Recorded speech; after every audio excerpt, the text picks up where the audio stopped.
fais un reportage sur le nouveau nom de région, parce que la région va changer de nom. Alors il y a Nouvelle-Austrasie, Acali et Rhin-Champagne. Bah, déjà dans Rhin-Champagne, on n'est même pas dedans. Pour vous, c'est important de garder Lorraine? Ah oui, bien sûr. Oui. Bah, c'est quand même notre région, il faut qu'on puisse montrer notre appartenance. Vous êtes fier d'être lorrain? Ah bien sûr, oui. Est-ce que vous vous sentez proche des Alsaciens? Oh non, pas du tout. On est complètement différents d'eux. Ah oui. Ils sont trop proches de l'Allemagne. Et est-ce que vous vous sentez proche de Champagne-Ardenne? Oh bah non. Non mais c'est vrai, on les connaît pas. On les connaît pas. Non mais c'est Vous vrai. connaissez personne de Champagne-Ardenne? Ils sont trop loin. Vous connaissez que des Lorrains? Oui. Et vous avez quel âge? 17 ans. C'est votre bus? Oui. Bonne journée. Merci, bonne journée à vous, au revoir.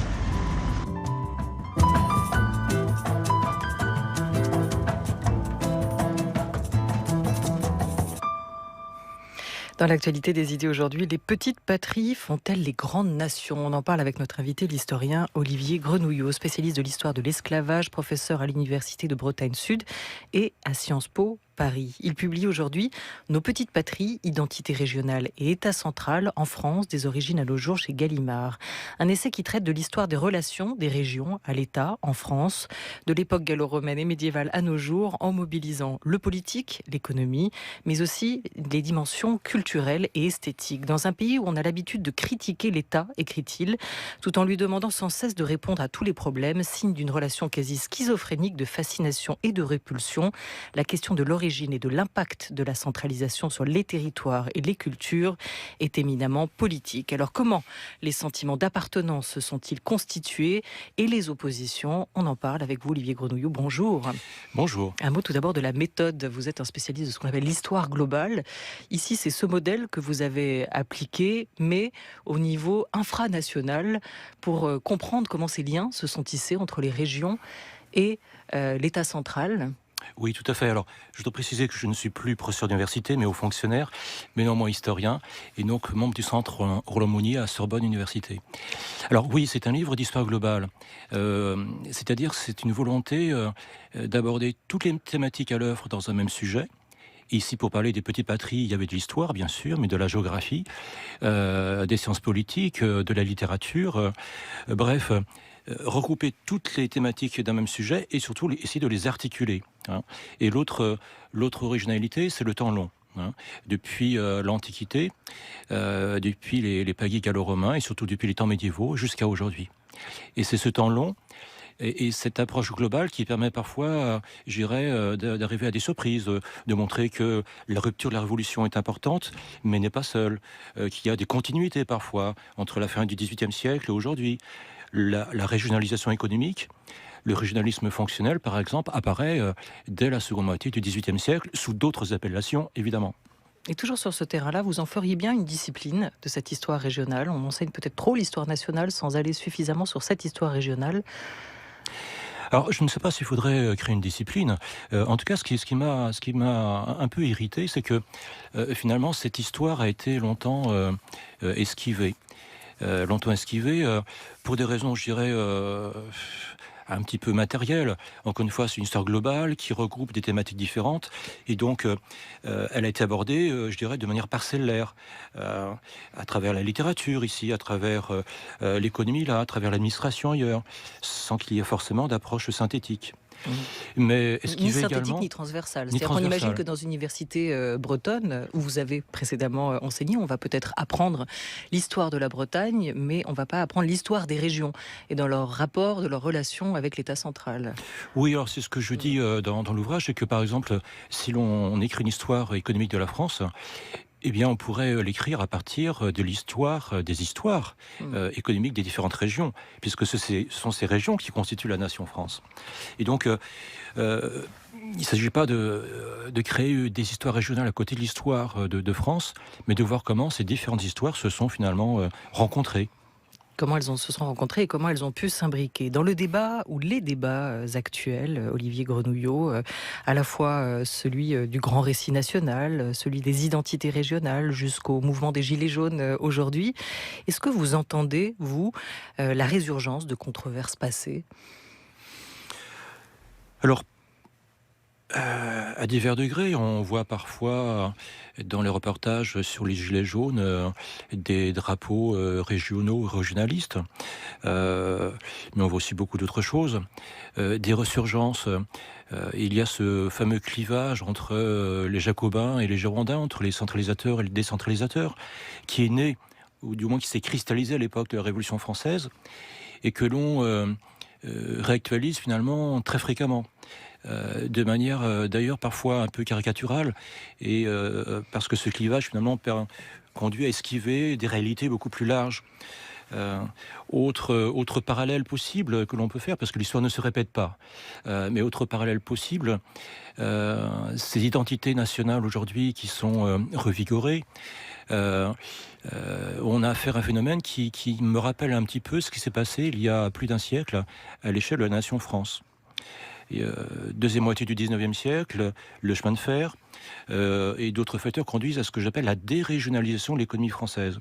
C'est-à-dire que plus qu'avant, les différentes régions sont mises en concurrence économique. Et on voit fleurir dans différentes régions de France, à ce moment-là, des réflexes de défense du patrimoine et de défense de l'économie locale. Et on a des labels, par exemple, produits régionaux, des labels bretons, au début du XXe siècle. On a aujourd'hui, alors que finalement... les évolutions ne se font plus à l'intérieur du territoire français, mais entre les nations et puis le monde globalisé, entre la France et l'Europe, on a affaire aujourd'hui à la mise en place de ce label qu'on connaît bien, Made in France, qui nous rappelle un petit peu ce Made, entre guillemets, in Bretagne du début du XXe siècle. On entendait en ouverture de l'émission des habitants de Meurthe-et-Moselle se prononcer sur les nouveaux noms de régions, ce qui nous ramène à 2016 où une nouvelle carte à 13 régions a été présentée, dont les Hauts-de-France, l'Occitanie ou encore la Nouvelle-Aquitaine. Des dénominations qui ont été longues, souvent soumises au vote des habitants pour essayer de trouver le nom de ces nouvelles régions. C'est jamais anodin, Olivier Grenouillot, de toucher aux frontières administratives. Quels effets ont provoqué pour vous ces nouveaux regroupements ? Alors, les effets qu'ils ont provoqués, ils ne sont pas encore clairement définis. On va voir ça avec le temps. L'une des raisons de ces transformations, c'était, entre guillemets, faire des économies d'échelle. On va le voir si on en fait ou si on met en place des doublons.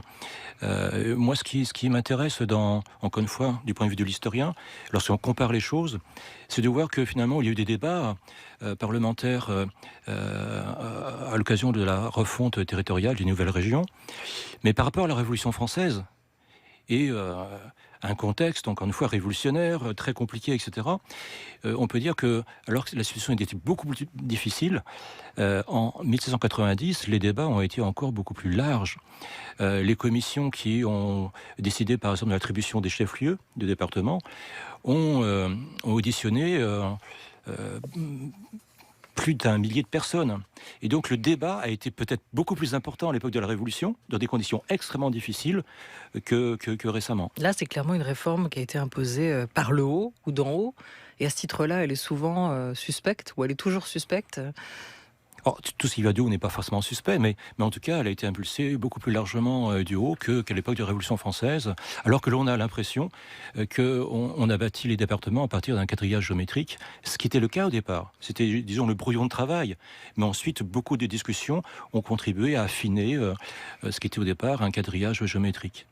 Alors cette nouvelle carte régionale, elle a quand même fait débat, voire polémique dans certaines régions de France. Et c'est le cas notamment dans la région Grand Est avec l'Alsace qui ne souhaitait pas, pour une partie de la population alsacienne, adhérer à ce grand ensemble. Retour sur un rattachement à l'octobre 2018. Pendant des années, être alsacien, ce n'était pas une fierté. On en était peut-être même gêné à cause de notre accent, à cause de plusieurs choses. Et maintenant, on revendique cette alsacianité. Les Alsaciens, toujours légitimistes généralement, on disait ils votent comme l'État leur demande de voter. Eh bien, les Alsaciens se sont rebellés. Ils ont sorti les gilets rouges, pas les bonnets, mais les gilets rouges pour protester. Je crois que finalement, le Grand Est, ça a permis un certain réveil. Merci le Grand Est. Un réveil de la conscience qu'il y a quelque chose ici de très spécifique, qui ne s'articule pas totalement avec le reste. Voilà, c'était une manifestante et le politologue Richard Kleinschwager qui se prononçait dans un sujet pour France 3 en octobre 2018. Le réveil des consciences, quand on touche à la carte, quand on touche aux frontières régionales, souvent les identités revivent ou se ravivent. Oui, alors ces identités, j'ai essayé d'ailleurs dans ce livre de voir à partir de quel moment historique elles ont pu se cristalliser, tout en sachant que ces identités, c'est un processus, elles sont sans cesse recombinées. Hein. C'est pas simplement un héritage. Et c'est une construction. Et c'est une construction, voilà, bien sûr. Et un premier temps de construction, de cristallisation, c'est le temps des principautés médiévales. Un temps où ces identités sont réveillées, c'est la fin du XVIIIe siècle, l'avant-révolution française. Et un temps où ces identités deviennent finalement très importantes. L'apogée du régionalisme français, c'est au début du XXe siècle, avec la création de la Fédération régionaliste française, le seul parti régionaliste français de dimension nationale. Et on a aujourd'hui, ici ou là, en fonction des circonstances, une réactivation à nouveau de ces identités. Parce qu'elles ont été longtemps, à mon sens, esquivées. Esquivées, je parlais de cette histoire qui n'a pas toujours été faite, mais esquivées parce que finalement, derrière la réforme territoriale, quelle que soit l'époque, on a souvent des enjeux de pouvoir entre notables, entre élites. Et finalement, il y a toujours une façon de se détourner de la question des identités, s'en détourner, je dirais, de 3 manières différentes. La première, c'est le détour électoral. Pendant la première moitié du XIXe siècle, ce qui intéresse les progressistes, les radicaux, les libéraux, c'est ce qu'ils appellent les libertés nécessaires. Étendre le suffrage. Jusqu'en 1948, droit de vote pour tous les hommes. Et puis, après 1948, c'est la question des libertés municipales. Et donc, pendant une bonne partie du XIXe siècle, lorsqu'on parle de territoire, on ne parle pas d'identité, on parle de réforme électorale. Deuxième moitié du XIXe siècle, lorsqu'on parle de réforme territoriale, on parle réforme de l'État. C'est le détour administratif. Et puis, avec l'aménagement du territoire, deuxième moitié du XXe siècle, mais encore une fois, cela remonte à la fin du XVIIIe siècle, il y a le détour par l'économique. Il s'agit de rééquilibrer finalement les territoires, etc. Mais à chaque fois, que ce soit le détour électoral, administratif ou économique, on met un peu de côté les identités régionales. Et donc, elles réapparaissent, comme vous l'avez montré par votre évocation de la situation de l'Alsace. On était déjà loin avec cette réforme de 2016 de l'âge d'or du régionalisme que vous situez au début du XXe siècle. Cette réforme n'est peut-être qu'une étape de plus dans le régionalisme fonctionnel en vigueur, ce qui n'empêche pas, et on l'entendait, les sentiments régionaux d'exister. Alors comment se sont-ils construits, comment ont-ils évolué, comment ont-ils été aussi instrumentalisés? C'est cette longue histoire que vous racontez dans cet ouvrage, Les Petites Patries, qui paraît chez Gallimard, Olivier Grenouillot. On commence cette histoire des provinces. C'est la première donnée importante que vous nous racontez et que vous expliquez. Vous avez commencé déjà à l'aborder bien avant la Révolution, dites-vous, même si cette date, 1789, va créer une rupture. Alors laquelle, pour comprendre ? La principale rupture, à mon sens, outre la création des départements qui sont devenus consensuels aujourd'hui, en 1190, c'est la grande rupture, c'est justement ce clivage entre jacobins et girondins qui est sans cesse réactivé. Et puis peut-être une autre rupture ou une tradition qui devient importante, elle peut être résumée par la constitution de la monarchie constitutionnelle, 1791. On dit le royaume, monarchie constitutionnelle, est un et indivisible. Son territoire est divisé en 83 départements. Comment peut-on être un et indivisible et divisé en 83 départements? C'est parce que dès cette époque, et ensuite la République enracine ce système, on pense finalement la diversité de la subordination à la nation.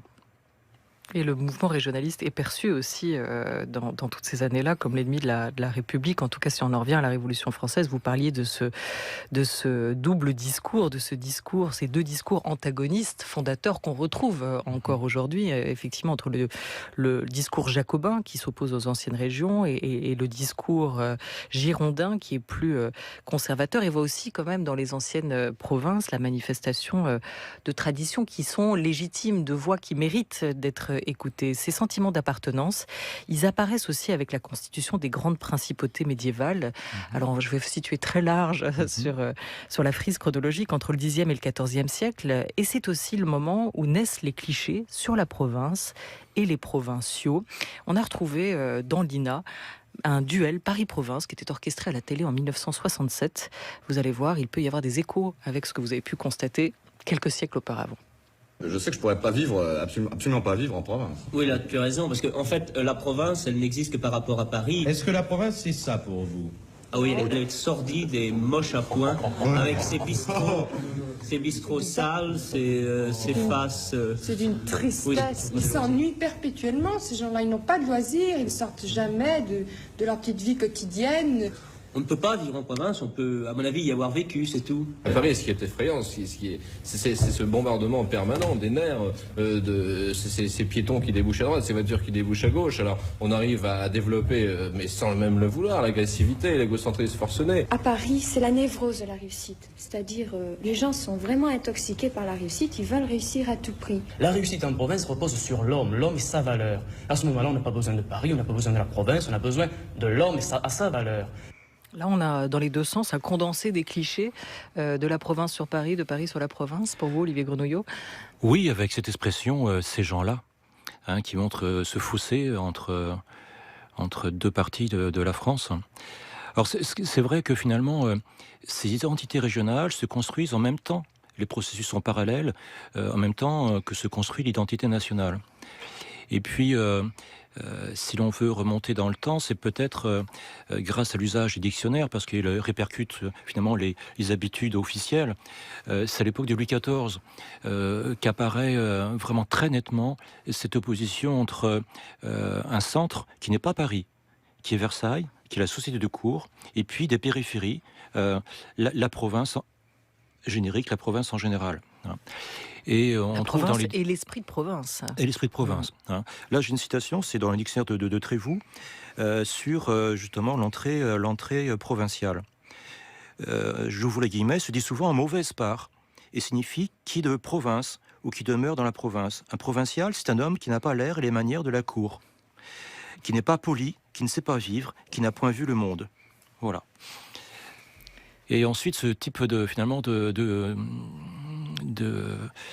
présupposés, c'est largement reproduit.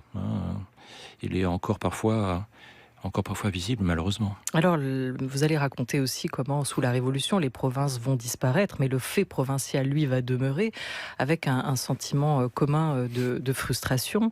Les régions sont, ou la province, la grande perdante aussi de cette Révolution. Quand est-ce que le mot décentralisation va apparaître ?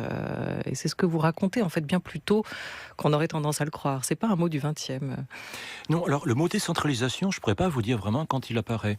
Par contre, ce qui m'a intéressé, c'est de constater que aujourd'hui, quand on parle finalement des provinces ou des régions ou des entités régionales, on les aborde qu'à travers l'idée de centraliser ou de décentraliser. Or, ce vocabulaire-là est tout à fait absent des mentalités de l'Ancien Régime. D'après le dictionnaire de Ray, la langue française, c'est vers 1793-94 que le mot centralisation, centralité est utilisé, mais de manière très très rare. Et quand Tocqueville écrit l'Ancien Régime de la Révolution, en 1856, il parle de centralisation, et le terme pour lui est un terme banal. C'est donc entre ces deux moments-là, et c'est surtout à l'époque de la monarchie censitaire, entre 1815 et 48, que finalement l'idée que la réforme territoriale se résume et diluée dans l'idée de la centralisation et décentralisation, c'est à ce moment-là que finalement que ça se met en place. Et ça nous devient tellement naturel aujourd'hui qu'on a du mal à imaginer qu'on puisse parler de territoire sans passer par l'angle de la centralisation ou de la décentralisation. Mais on est une fois encore dans un couple binaire, antagoniste ? Oui, tout à fait. Dans un couple binaire qui rejoint au couple binaire girondin jacobin.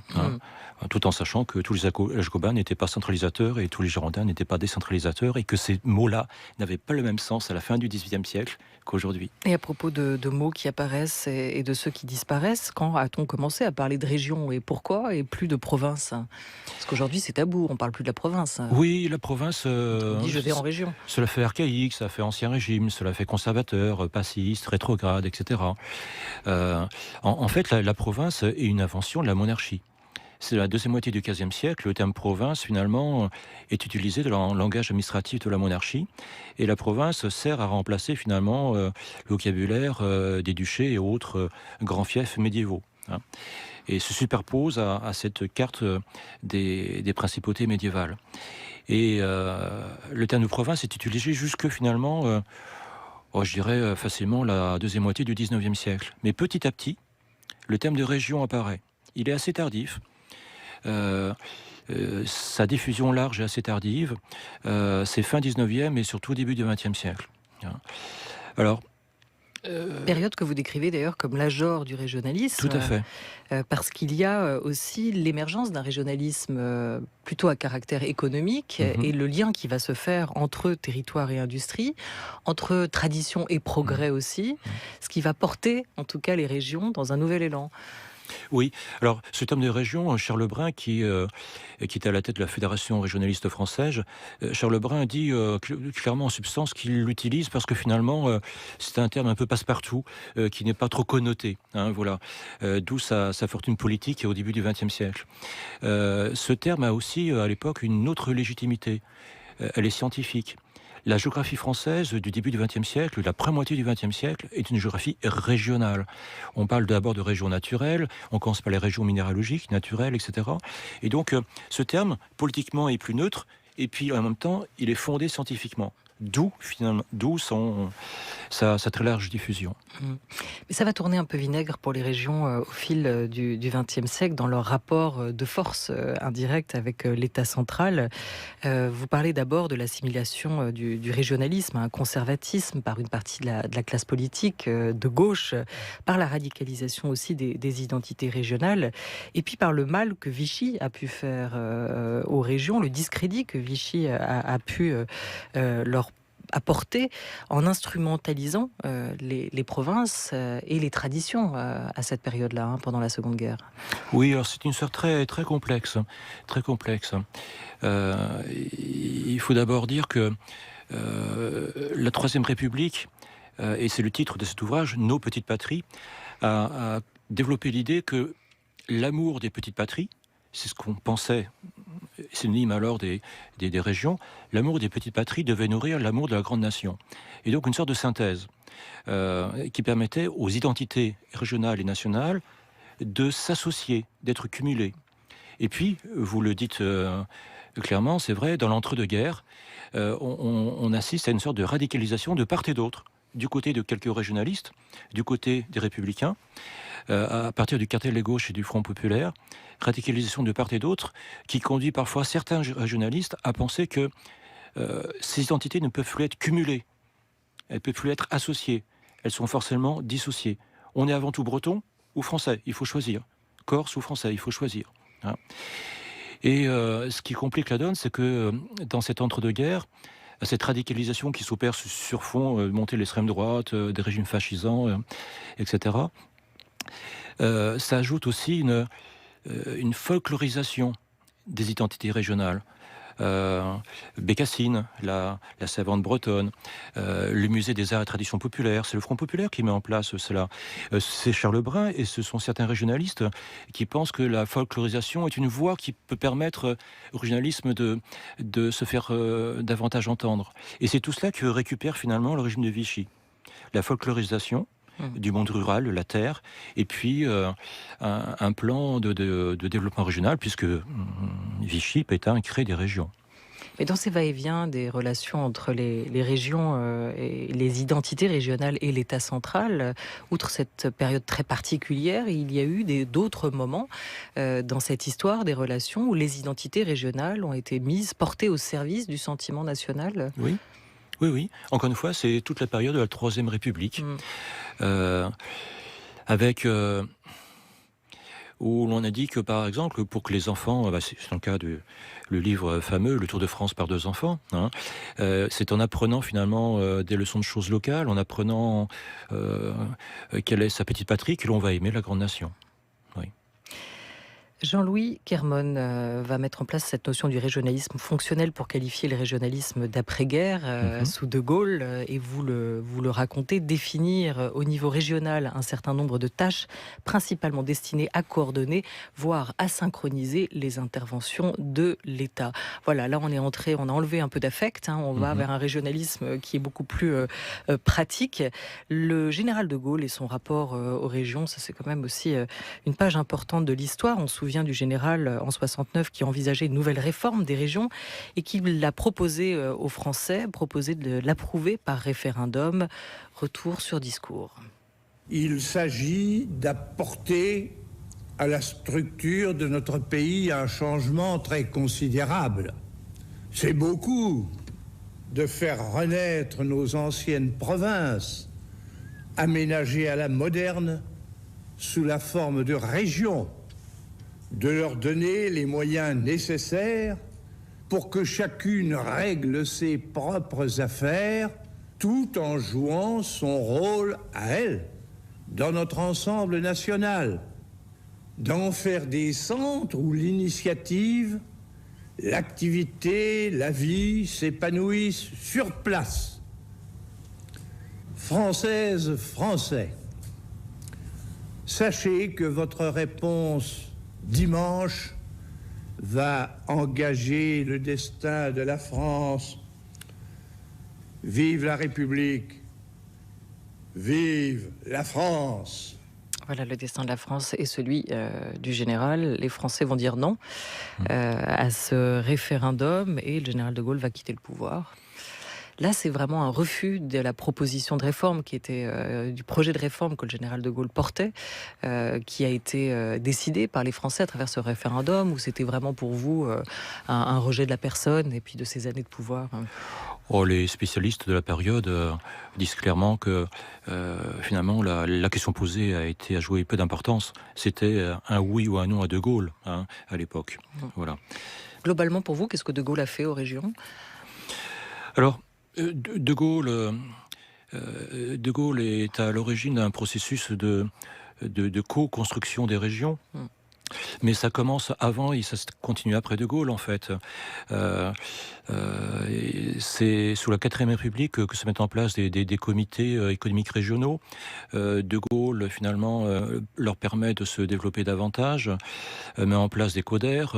Le but de Gaulle, c'est à la fois de moderniser l'économie par les régions, et en même temps de faire participer, c'est un terme cher à De Gaulle, de faire participer finalement les Français et les nouvelles élites, et dans ces comités, dans ces codères, dans ces comités de développement régional, il y a un début finalement de négociation. Et ensuite, la gauche s'y met également, c'est Gaston Defferre qui joue un rôle important avec Michel Rocard, pour que l'idée de la régionalisation finalement s'implante à gauche, alors qu'elle était plutôt au départ une idée plus ancrée à droite, et on débouche ainsi avec les lois Defferre de 82-83 qui conduisent à l'instauration des exécutifs régionaux élus au suffrage universel. Et qui sont présentés comme De Gaulle en 69 dans un souffle de modernité. Oui. C'était ça ? Oui. Et là finalement De Gaulle, comme Gaston Defferre, comme d'autres, associe l'idée de région à l'idée de modernité. Dans l'extrait que vous avez rappelé, De Gaulle parle de centre. Dès 1910, le géographe Vidal de Lablache considère que les régions ne doivent pas être fondées, articulées autour finalement de traditions, de territoires historiques ou autres, mais autour de grandes villes, le centre d'impulsion économique. Et c'est cette idée-là qui finalement est reprise et mise en application avec la réforme territoriale de la deuxième moitié du XXe siècle. Alors on a évoqué 2016 et la réforme de la carte régionale. On pourrait aussi évoquer la suppression de la taxe d'habitation annoncée par Emmanuel Macron, avec pour beaucoup de collectivités territoriales la peur aussi d'être asphyxiées financièrement, de ne plus avoir les moyens de répondre à leur action telle qu'elle est définie. 2019, pour vous, Olivier Grenouillot, où en est-on à la fois du sentiment régional et des relations entre l'État central et les identités régionales? Alors, où en est-on? Je dirais que il y a des politiques culturelles et régionales très différentes. Et que dans certaines régions, pour des motifs parfois politiques, parfois simplement touristiques, on valorise tel ou tel aspect du patrimoine, entre guillemets, régional. Et d'ailleurs, dans la loi de 82, dans les 82-83, on laissait au Conseil régional la tâche de s'occuper de ces identités, entre guillemets, régionales. Donc elles sont toujours là et puis elles se développent ou non. Il y a un progrès par exemple de l'apprentissage et de l'usage de certaines langues régionales, le breton, le basque. Donc elles sont toujours là, les régions, ces identités. Et ces régions d'ailleurs, on ne l'a pas abordé, mais peuvent avoir une certaine influence à travers l'Europe. Aujourd'hui, un tiers du budget de l'Union européenne est consacré aux différentes régions de l'Europe. Et la plupart des grands régionalistes français du début du XXe siècle étaient fédéralistes. Et pour eux, finalement, le cas français ou le cas européen, c'était la même chose. Il fallait instaurer une fédération nationale et une fédération à l'échelle européenne. Quant au rapport entre l'État central et ces régions, ils sont complexes, mais ils sont complexes aussi parce que finalement, dans les lois de 82-83, on a voulu éviter toute évolution vers un fédéralisme. Et donc on a facilité l'empilement d'institutions sans créer de principes, je dirais, hiérarchiques ou directeurs. Ce qui fait qu'on a les communes, départements, les régions, on a les pays, les comités d'agglomération, et tout cela finalement est plus ou moins mal articulé, et ce qui permet à l'État finalement d'être en dernier ressort l'arbitre. On a ouvert avec cette question, les petites patries font-elles les grandes nations? Est-ce que vous rejoignez, et ce sera le mot de conclusion, le diagnostic, le constat fait par Emmanuel Todd et Hervé Lebras en 81 dans l'invention de la France, que la France n'est pas un peuple mais 100, et que ces 100 peuples ont décidé de vivre ensemble? Or je dirais un peuple ou 100, Proudhon, dans son principe fédératif, disait que la France est 12 à 15 peuples.